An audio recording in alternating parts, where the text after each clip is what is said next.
Get out of this house right now if you don't want a divorce. That's what my husband said all of a sudden. I was really surprised. He seemed very sure that I wouldn't want to divorce him if he said something like that. It made me feel like I had to talk to someone else about it. My name is Anna, and I work in an office. I'm 30 years old, and my husband James and I are almost celebrating our 5th wedding anniversary. We've been trying to have a baby, but it hasn't happened yet. My mother-in-law keeps asking when we'll have grandchildren, which stresses me out a lot. My father-in-law passed away a while ago, and my mother-in-law lives off the money he left behind. Her constant pressure about having grandchildren is really getting to me, maybe even making me feel like I'm going crazy. Even though James sees how stressed I am, he doesn't do anything to help. Lately, he's been taking his mom's side and blaming me for our problems. I used to really like him for being so kind when we were dating. But after we got married, he changed a lot.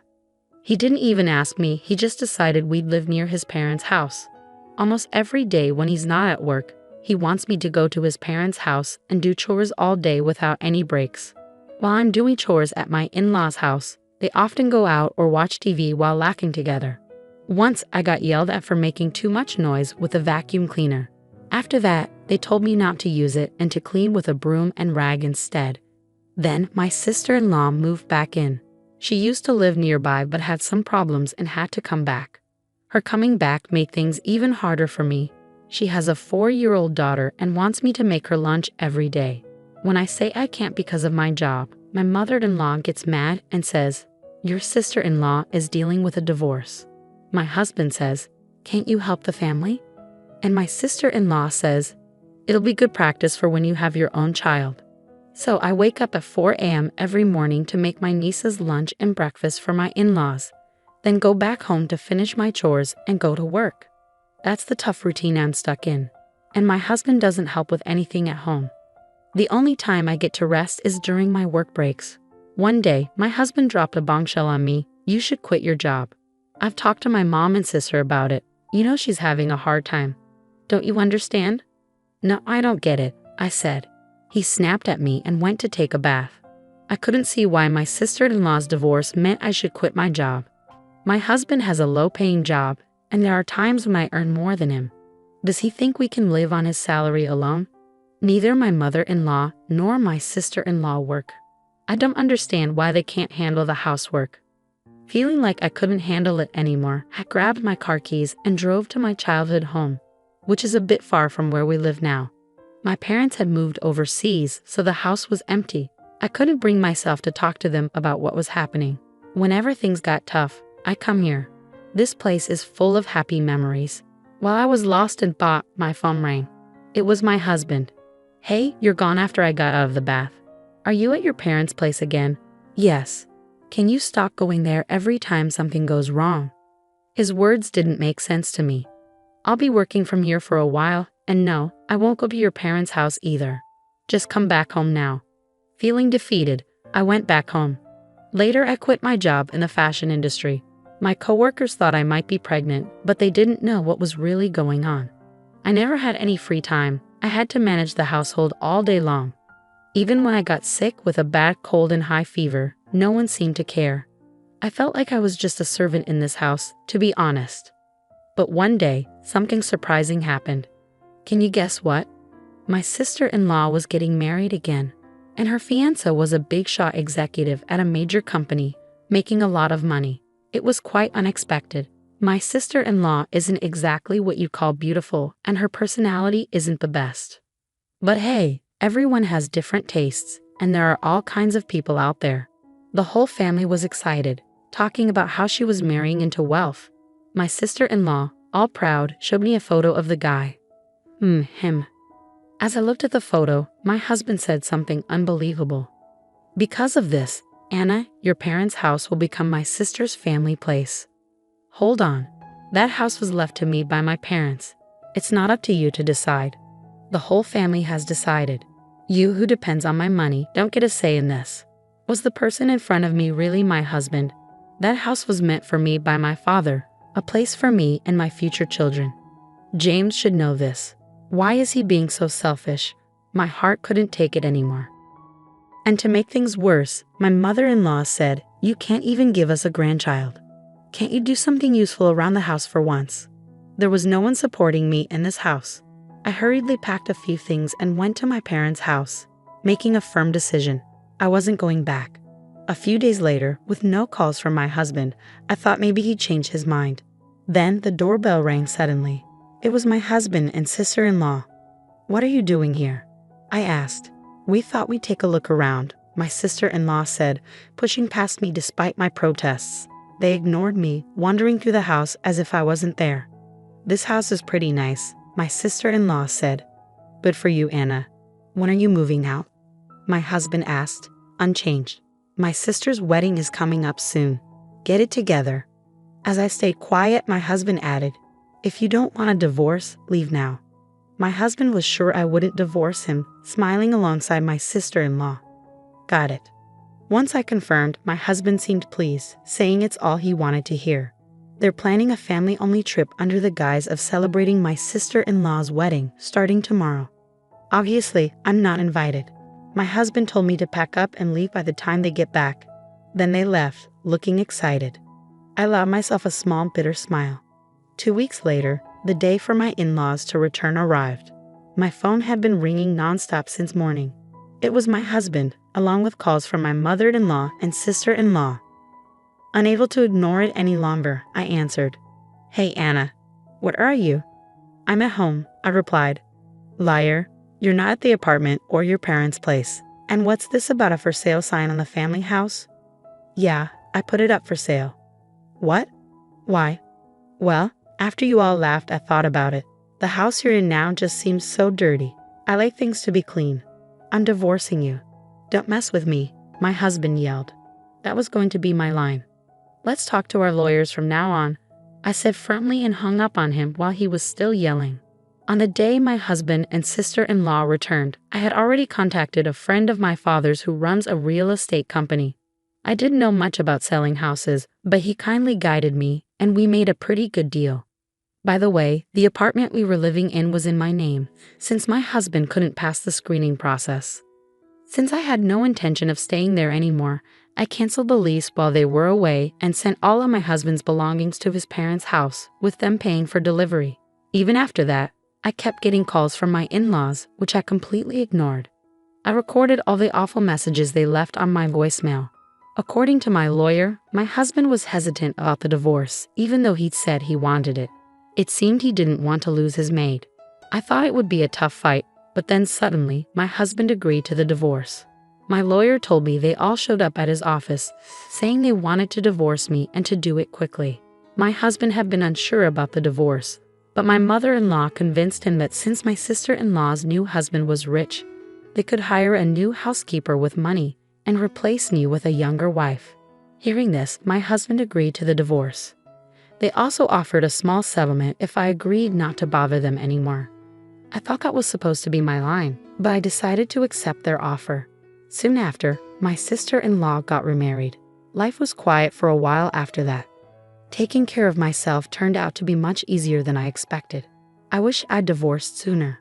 Well, I'm finally free. Time to enjoy my new life. Just as I was starting to settle into my new life, out of nowhere, my in-laws showed up at my doorstep. The moment I opened the door, they barged in, and my ex-husband demanded, "We need to talk. Sit down." Feeling bewildered, I reluctantly took a seat. Then he said, "Come back home. We forgive you." I couldn't believe what I was hearing, so I replied, "Excuse me?" I wanted them to leave right away, so I joked, "How are you talking about your sister's husband? Has he vanished?" Their eyes widened as if to say, "How do you know about that?" And they stared at me. "What do you know?" my ex-husband asked. "Something. After we got married, he suddenly disappeared. We can't reach him," the mother-in-law added, sounding excited. "And to make things worse, he ran off with her family's money." "Was this your doing? You've brought us such bad luck, daughter-in-law."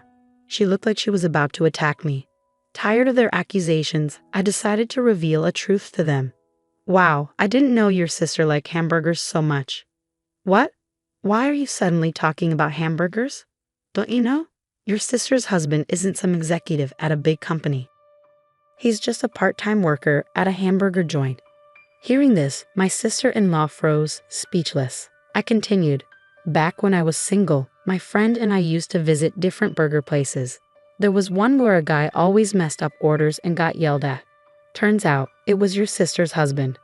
When I started dating my husband, he said no more burgers, so I stopped going. I recognized him from a photo your sister showed me, but I didn't want to interfere. When I showed her the burger joint's website for proof, she looked at her husband's picture there. By the way, I visited the shop recently, but he wasn't there anymore. He probably left town. That sounds like marriage fraud, doesn't it? That's what they call it. I'm sorry for your loss, the previously silent mother-in-law said. You knew and you didn't tell us. We took care of you, who couldn't even have children for years. You owe us, she continued. Fed up with her unreasonable accusations, I decided to reveal another truth I've been keeping. Firstly, I'm not the reason we couldn't have kids. Maybe my ex-husband can fill you in on that. The mother-in-law looked at her son in shock, and he guiltily avoided eye contact. When we couldn't conceive after marriage, at the mother-in-law's insistence, we got tested. Turns out, there was nothing wrong with me, but my husband had a very low sperm count. The doctor said he was the reason we couldn't have kids. When the mother-in-law asked about the test results, my husband instantly lied, saying I was the problem. I was furious, but they just kept saying things like, "You have to support your husband," refusing to face the truth. My ex-husband teamed up with my mother-in-law, blaming me for everything. Eventually he admitted, "Okay, I was wrong. When the house sells, we'll get a good amount of money, right? Let's all live happily as a family again," my ex-husband said. "Well, we've been through a lot, but let's get along from now on," my mother-in-law added. By the end of the day, I realized they probably came here today with the intention of getting their hands on my money. What a disgusting bunch. There's no way I'm getting back together with you, and I don't consider any of you family. Upon hearing this, my ex-husband snapped back. Feeling a bit too confident now, huh? I know you don't have much savings, even if you sell the house. How do you plan to survive? It seems he had snooped into my bank account during my single days, and now he had this smug look on his face, as if to say, "Now that you know, do as you're told." To mock my situation, the three of them were smirking at me, so I decided to tell them a little truth. Sure, I don't have much money saved up. I told you so. But actually, I've put my money into stocks enough to live without a job for a few years, at least. They looked surprised when they heard this. Ever since I was young, my dad was into stocks and making smart investments. I learned from him and made some good investments myself. The money that helped my parents move overseas came from those successful investments. I never told my greedy ex-family about this. Seeing their disappointed faces, I told them they could leave. But then I remembered something from our divorce agreement. If we meet without a good reason, one of us has to pay a penalty. I threatened to call the police if they didn't leave. That scared them off, and they hurried away. I called my lawyer right away and was told to let him know if they tried to come back. As expected, once they found out I had money, my ex-husband started begging me to get back together. He sent me messages with old photos and weird stuff like, "I'm here thinking about the good times." It was annoying, but I kept the messages as proof. I wondered how he could text me all day and still work, but I didn't really care. When he started bothering my friends, I had enough. I warned him that I'd go to the police if he kept it up. I sent him a picture of our divorce agreement and the nearest police station. After that, he stopped messaging me and I never heard from him again. I thanked my lawyer, and then he told me something shocking. Turns out, my ex-husband had a plan to rely on his sister's new husband for money. He even quit his job when she got remarried. It was pretty dumb of him to leave a good job at a good company. I've asked for some documents. They should be coming soon, I told my lawyer. I had also asked another lawyer for help with a different issue. After we got married, I started noticing something strange. My favorite things were slowly disappearing. First, it was a necklace I bought when I was single. Then, it was a fountain pen my parents gave me when I started working. Bags, rings, and especially the fountain pen, which meant a lot to me, all vanished one by one. When I confronted my husband about the missing things, he just yelled at me to stop worrying.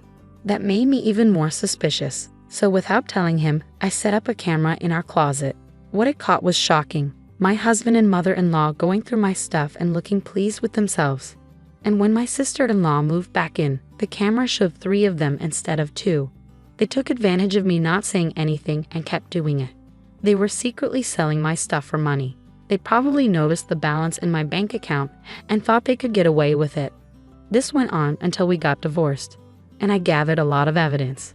When they thought I wouldn't do anything, I sued them for damages and emotional distress caused by their actions. They're probably freaking out now, but they brought it on themselves. As for what happened to them, my sister-in-law's ex-husband found out about the incident and took custody of their daughter. Since my sister-in-law didn't seem to care much for her daughter, I felt relieved. Recently, I saw the daughter and her ex-husband happily shopping together, holding hands. She had a genuine smile, something I rarely saw when she was with my in-laws. The three of them, who wanted to live comfortably, tried to get welfare, but they were denied because they were healthy and didn't qualify. My husband, too proud to find another job, ended up begging his old workplace for his job back. But they were glad he had quit and called the police when he wouldn't leave. Now he has to take day labor jobs to make ends meet. My mother-in-law and sister-in-law had to pay me compensation, so they both started working part-time at a nearby supermarket. But since they weren't used to working, they struggled with their new jobs. Interestingly, ever since they started working there, the supermarket's sales have dropped significantly. They've earned themselves a nickname, the plague-bringing mother and daughter. By the way, that hidden camera from my marriage is still around. Turns out, they were renting the house they lived in, not owning it like I thought. When they couldn't afford the rent, they moved to a rundown apartment that's known for being pretty bad. They're barely making ends meet, and it seems like they're always arguing. The other day, the police had to come because their fights were so loud. As for me, thanks to their help, I sold the house and used the money to start a new clothing company with a colleague from my old job. Lately, we've been getting more customers and even getting featured in magazines and on TV. Being able to do the work I love again is the best thing ever. Oh, and there's more good news. I met a man through work, and we're getting married. His family is really nice to me, and they've treated me like one of their own. Plus, we're expecting a baby, and I can't wait to be a mom. Right now, I'm the happiest I've ever been in my life.